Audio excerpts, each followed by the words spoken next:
विदुषी शिक्षिकागण और मेरे प्यारे छात्र और छात्राओं, आप लोगों के बीच में बहुत ही अच्छा समय बिताया और ये मत कहना कि मैं आज ही विदा हो रहा हूं। मैं आज विदा नहीं हो रहा हूं, आपसे मिलकर के जाऊंगा और जब भी जाऊंगा तो आप लोगों को आशीर्वाद देकर के ही जाऊंगा। मैं सिर्फ एक चीज मेरे दिल में हमेशा रहती है कि हम अपने छात्र और छात्राओं को अधिक से अधिक क्या दे सकें, और इसके लिए बहुत जरूरी है उनके अंदर जो निहित शक्तियां हैं उन शक्तियों को खोजा जाए। पढ़ाते तो हम हैं ही, जो विषय मेरा है मैं उसको पढ़ाता हूं, जो विषय किसी दूसरे शिक्षक का है वो उसे पढ़ाएगा। पढ़ाने की तो सरकार हमें तनख्वाह देती है और उसी तनख्वाह से मेरा भी, मेरे परिवार का भी पेट पलता है। शिक्षक बच्चों के लिए होता है।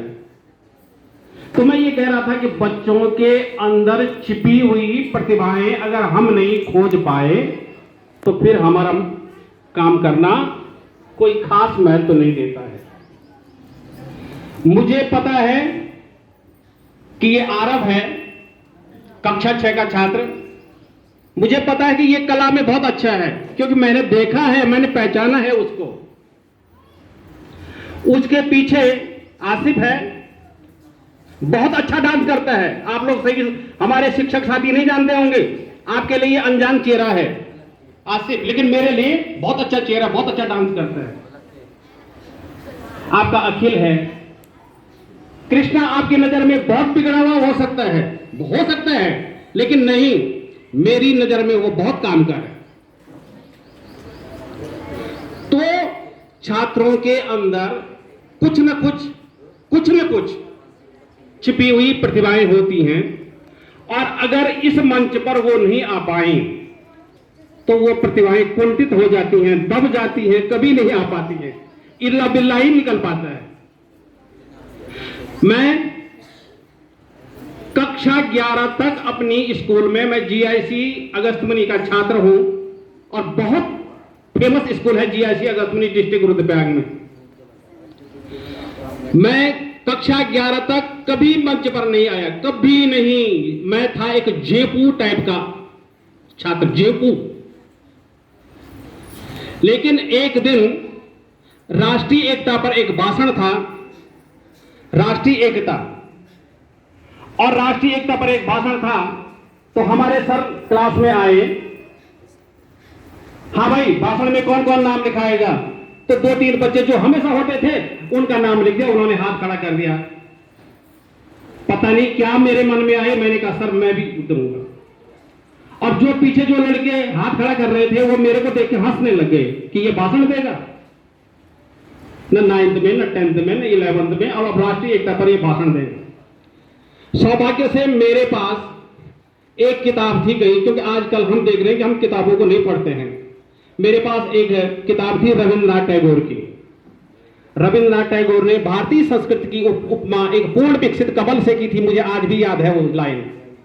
रविंद्रनाथ टैगोर ने भारतीय संस्कृति की उपमा एक पूर्ण विकसित कमल से की थी, जिस कमल की पंखुड़ियों में विभिन्न प्रकार की संस्कृतियां निवास करती हैं। जैसे भारत में हिंदू, मुस्लिम, सिख, ईसाई आदि कई जातियां रहती हैं, वैसे कमल की पंखुड़ियों में भी कई प्रकार की पंक्तियां रहती हैं। और फिर मैंने लास्ट में कहा, मेरे साथियों, ये इस कमल की पंखुड़ियों से एक पंखुड़ी टूट जाए तो कमल का सौंदर्य ही नष्ट हो जाएगा। वैसे ही अगर भारत की जो जातियां हैं उन जातियों को दबाया जाए, उनको कुचला जाए, उनको विकसित नहीं होने दिया जाए तो भारत की संस्कृति किस काम की? वो तो दबी की दबी रह जाएगी, कभी बढ़ नहीं सकती। और तालियां बजी और मैं उस भाषण प्रतियोगिता में फास्ट निकल गया। तब सदन नहीं होते थे, तब ये हुआ क्लास 11 का छात्र प्रथम निकल गया। और उस दिन से मुझे भाषण देने की एक आदत जैसी पड़ गई। आदत जैसी मैं चाहता हूं मैं बोलता रहूं। तो मेरा कहने का मतलब ये है, मेरा विनम्र निवेदन होगा अपने शिक्षक साथियों से कि आप अगर ये लड़कियां नाच रही हैं, सो भी नाच सकती है, मुझे पता है। अंकिता बहुत अच्छा कर सकती है, मुझे पता है। लेकिन कक्षा 6 का राहुल क्या कर सकता है? कभी देखा आपने? अरे अगर वो अच्छी गाली भी दे सकता है, आओ एक दूसरे को गाली दे दो, जब राहुल को गाली दे ले, कितनी अच्छी गाली दे सकते। तो कहने का मेरा तात्पर्य यह है कि बच्चों में छिपी हुई प्रतिभाएं ही हमने निकालनी है, और निकालने के लिए ये मंच सबसे बड़ा मंच है। ये आपको प्लेटफॉर्म दे रहा, प्लेटफॉर्म, समझ रहे बेटे? तो छात्रों से, छात्राओं से मैं ये कहूंगा कि अधिक से अधिक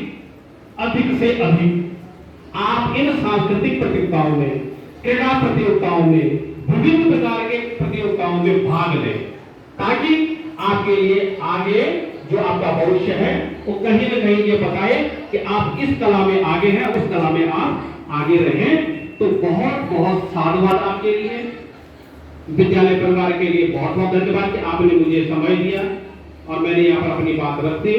तो निश्चित है कि जब विदाई होगी तो आप सभी से मिलूंगा, और मैं ये भी चाहूंगा कि उस दिन सर सभी छात्र और छात्राएं यहाँ पर रहें, और मैं ये वादा कर रहा हूँ कि सभी छात्र और छात्राओं को या जो और लोग वहाँ पर रहेंगे, एक समोसा मेरी तरफ से जी।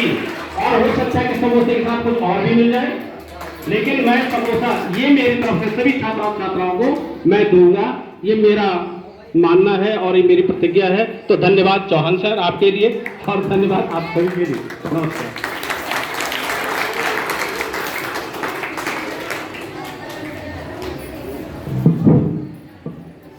धन्यवाद राव जी। ये समोसे और समोसे के साथ कुछ बच्चे बहुत खुश हुए, और आपको बहुत बहुत साधुवाद, बहुत बहुत धन्यवाद कि आप